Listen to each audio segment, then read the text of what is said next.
pessoal, tudo bem? Nós estamos iniciando nessa noite uma matéria muito interessante a nível de pós-graduação sobre a mediação e gestão de conflitos. Para poder iniciar, eu gostaria de passar para você um pensamento de um pensador chamado Jan Carlzon. Ele é psicossociólogo. Olha o que ele fala, muito interessante. Ele fala o seguinte: o importante não é você ser 1000% melhor em uma coisa, mas é você ser 1% melhor em 1000 coisas. O que isso significa? Hoje, nós vivemos no mundo da multifuncionalidade. Nós vivemos na época da globalização, na época em que o mundo cobra da gente. Ninguém hoje é obrigado a saber de tudo, mas pelo menos temos que saber um pouquinho de cada. Vamos supor uma pessoa formada em administração. É muito bom. 100% essa pessoa tem domínio do curso da administração. Mas vamos supor que ela só saiba da administração. E ela não sabe mais fazer outra coisa além da administração. Percebemos que nesse caso, o seu campo de atuação é limitado.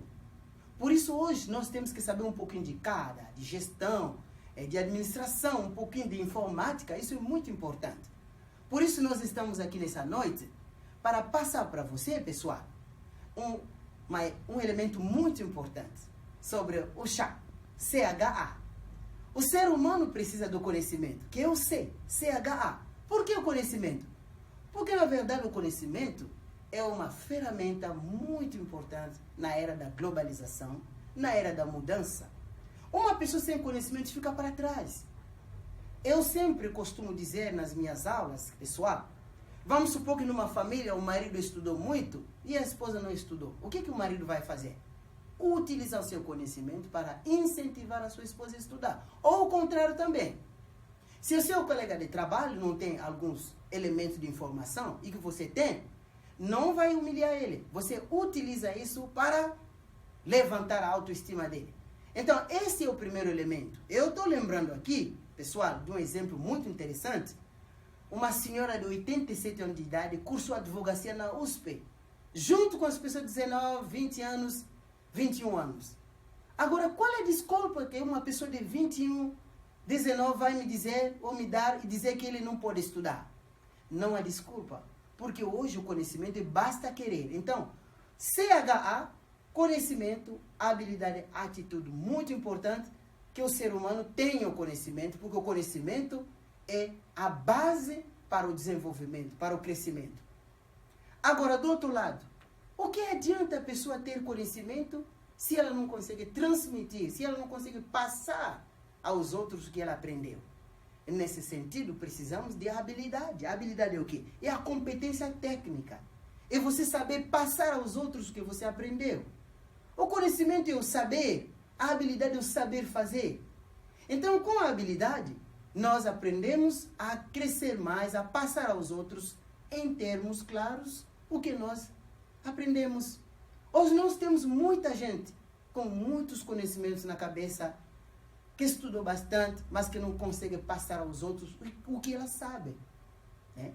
Por exemplo, nós vemos hoje professores até que têm dificuldade de passar seus conhecimentos aos alunos, mesmo com muitos conhecimentos na cabeça.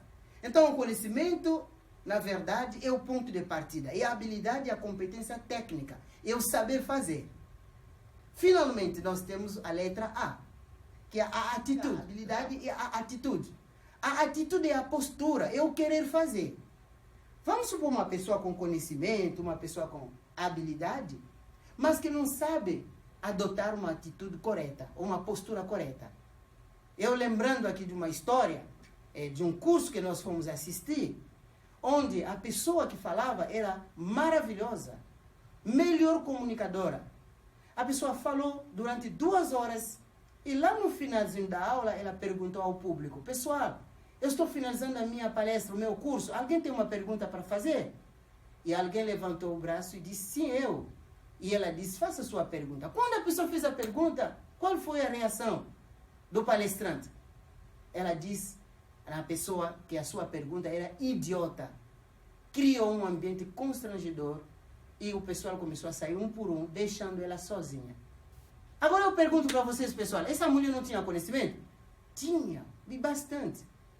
Tinha habilidade? Também tinha. E o que faltou? É a atitude. Ela não soube falar, ela não soube passar aos outros em termos claros. É claro que ela sabia muito bem, mas só que infelizmente ela não conseguiu adotar uma atitude que seja correta. Então nós temos que valorizar a pessoa que está nos ouvindo. Isso é fundamental. Então, nós sabemos também a questão da inteligência emocional. Como fala Daniel Goleman, que escreveu o livro A Inteligência Emocional. Uma das coisas que ele fala assim, que bem-sucedidas são aquelas pessoas que sabem lidar com suas emoções. Por exemplo, o medo, a angústia, a ansiedade, a euforia. Nós temos que saber realmente lidar com as nossas emoções. E pessoal, eu falo para você que a parte mais complicada, mais difícil do ser humano é sobre como lidar com suas próprias emoções. Agora vamos na filosofia grega. Nós vamos falar do pensador que nós todos já ouvimos falar dele, o Sócrates. Sócrates, ele diz, conhece-te a ti mesmo. E eu pergunto para vocês aqui na sala, alguém por acaso se conhece melhor 100%? Nem eu que estou falando aqui, eu não me conheço. Eu tenho certeza que talvez você se conheça 20%, 50%, mas ninguém se conhece 100%. Então, por que nós não nos conhecemos? Porque simplesmente existem coisas que você sabe sobre você, mas também existem coisas que você não sabe sobre você, que as outras pessoas veem em você. Então, geralmente, hoje no mundo, quando nós olhamos as pessoas, nós olhamos mais os defeitos, sem conseguir olhar suas qualidades. Isso é natural do ser humano. Mas quando nós olhamos na gente mesmo, nós percebemos mais rapidamente as nossas qualidades. É claro que nós elogiamos também as pessoas, mas se a gente colocar no balanço, né, o que o ser humano vê no outro e mais os defeitos dos outros. Mas eu não quero falar aqui de Sócrates. Eu gostaria de falar de um filósofo chamado Heráclito de Éfeso, que ele morava numa cidade chamada Éfeso. Heráclito era pré-socrático, quer dizer, viveu antes de Sócrates, por isso pré-socrático. Ele disse um pensamento fantástico. Olha o que ele fala. Ele fala assim, cuidado com seus pensamentos, porque os seus pensamentos podem se tornar as suas palavras. Cuidado com suas palavras, porque as suas palavras podem se tornar as suas ações. Cuidado com suas ações, porque as suas ações podem se tornar seus hábitos. Cuidado com seus hábitos, porque os seus hábitos podem se tornar seu caráter. E, enfim, cuidado com seu caráter, porque o seu caráter pode se tornar o seu destino. Então, nós entendemos que tudo na vida começa no pensamento. O pensamento é o ponto de partida, né? Se alguém fala, eu vou crescer na vida, eu vou conseguir, isso vai acontecer, porque ela está pensando positivamente. Mas se a pessoa falar, eu não me sinto bem, eu acho que não vou conseguir, também vai acontecer. Então, o pensamento é o ponto de partida. Do pensamento, vamos chegar na palavra, e na palavra, vamos nas ações, nos hábitos. Os nossos hábitos se tornam o nosso caráter, e finalmente o nosso caráter vai se tornar o nosso destino. Então, a mudança do mundo começa aonde? Essa é a pergunta que eu faço para vocês, pessoal. A mudança do mundo, será que ela começa nos outros ou em mim? Em mim, claro. Infelizmente, hoje, as pessoas querem mudar os outros. Você tem que mudar. Como diz um filósofo, quando eu aponto o dedo no outro, que você tem que mudar, 3 dedos voltam em mim. Então, eu tenho que mudar. E uma professora, filósofa, disse que ninguém muda ninguém. Cada um muda a si mesmo. Então, o maior conflito começa no ser humano, a partir dos seus pensamentos, né? E nós temos 4 elementos de segredo para buscar a mudança. Eu gostaria aqui de falar, pessoal, sobre a relação intrapessoal. Eu comigo mesmo. Antes de eu interagir com os outros, de forma que seja harmoniosa, eu tenho que mudar a mim mesmo. E para isso, 4 elementos entram em jogo. Primeiro elemento, autopercepção. Segundo elemento, autoconhecimento. Terceiro elemento, autoconfiança. E o 4º elemento, autoestima. O que é autopercepção? Autopercepção significa diagnosticar os seus pontos fortes e fracos. E além disso, autopercepção significa saber sobre o que a sociedade pensa de você como ser humano. Eu, Celestino, que estou falando aqui na frente como professor, eu preciso me perguntar qual é a percepção do mundo sobre a minha presença. Quando eu apareço no meio dos outros, o que os outros pensam de mim? E cada um também aqui tem que se fazer a mesma pergunta. Como é que o mundo te enxerga? Isso é muito importante. Então, esse fenômeno é a explicação sobre a autopercepção. Esse é o primeiro ponto. Então, o Victor Hugo, que é o grande filósofo, pensador, ele fala assim, que o futuro tem muitos nomes. Para os fracos, o futuro é o inatingível. Para os temerosos, o futuro é o desconhecido. E para os valentes, o futuro é a oportunidade. Então, significa que nós temos 3 tipos de pessoas nesse mundo. O primeiro tipo de pessoa é categorizado no grupo das pessoas fracas. Sabe aquele tipo de pessoa, quando você fala para ela alguma coisa, ela sempre coloca do lado negativo. Não vai dar certo, já tentei. Esse é o primeiro tipo que fala Victor Hugo. O segundo tipo é a pessoa que não sabe por onde começar, nem por onde terminar. O temeroso, para ele, o futuro é o desconhecido. E o terceiro tipo de pessoa é a pessoa que acredita. Quer dizer, para os valentes, o futuro é a oportunidade. É claro que nós temos que pertencer à terceira categoria. Ser pessoas valentes, pessoas que acreditam nela. Augusto Cury fala que o futuro pertence àqueles que acreditam na beleza de seus sonhos. Então, os maiores conflitos do mundo começam em mim. De repente, você está aqui hoje. Antes de vir aqui, você estava lutando. Será que eu vou nessa aula? Não vou? Vou ou não vou? Esse já é uma luta. Então, o maior conflito começa em mim. Para eu conseguir vencer as minhas próprias lutas, eu preciso me conhecer. Então, é na base da autopercepção, que é o primeiro elemento. O segundo elemento de segredo é o autoconhecimento. Autoconhecimento significa o quê? Saber avaliar o seu grau de intelectualidade, buscar participar de cursos, conversar com as pessoas que são mais inteligentes que a gente, buscar ler bastante livros, para poder crescer, para poder amadurecer. Então, como nós comentamos hoje no início da nossa aula, o CHA, C-H-A. O C é o conhecimento, H é a habilidade, A atitude. Uma pessoa competente é a pessoa que reúne esses 3 elementos, O conhecimento, a habilidade e a atitude. Quer dizer, o saber fazer e o querer fazer. Então, nesse sentido, o autoconhecimento se torna fundamental. O palestrante Daniel Godry, ele fala da rosa e do repolho. Ele fala da rosa como flor, que quando ela se apresenta no início, a rosa é fechada. Mas quando aparecer o sol, o ar, a rosa se abre. Já o repolho como planta, o repolho vem aberto. Mas quando vem o sol ou o ar, ele se fecha. O que isso significa? Significa que nós temos 2 tipos de pessoas nesse mundo. Existe pessoa igual rosa e pessoa igual repolho. A pessoa igual rosa é a pessoa aberta, a pessoa flexível, a pessoa que quer ouvir, que quer aprender mais. Já a pessoa repolho é a pessoa fechada no mundo dela, porque ela acha que sabe tudo. E ninguém sabe tudo. Então, a partir do momento que uma pessoa fala que eu sei de tudo, ela já caiu no mundo das trevas. Disse um filósofo também. Então, esse é o autoconhecimento. E vamos lá. Autoconfiança é o quê? É acreditar em você. Acreditar na sua capacidade de raciocinar e de tomar as decisões. Uma pessoa que não acredita nela é uma pessoa insegura, é uma pessoa que não pode vencer na vida, porque ela não acredita em seus talentos. Por isso, nós temos que confiar na gente. Cada um tem que saber que você é uma pessoa preciosa, você é uma pessoa capaz, você é uma pessoa vitoriosa, você é uma pessoa vencedora. Isso chama-se autoconfiança, E, na verdade, uma pessoa sem autoconfiança, ela pode até ser vítima de doenças psicossomáticas, como, por exemplo, vitiligo e outras doenças que podem surgir. Porque a partir do momento que eu não tenho segurança em mim, e a minha mente se torna fraca. E quando a minha mente se torna fraca, isso atinge o meu somático, que é o meu corpo. Foi comprovado a 70% que vitiligo, por exemplo, é de fundo emocional.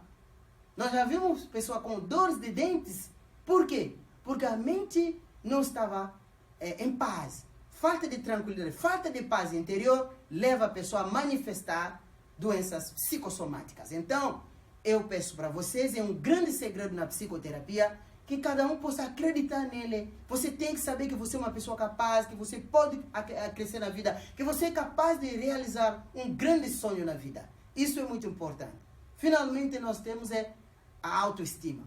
Eu vou lembrar para vocês que eu falei de autopercepção, autoconhecimento, autoconfiança e, enfim, vou falar da autoestima. Autoestima é o quê? É você se amar. é você saber se valorizar.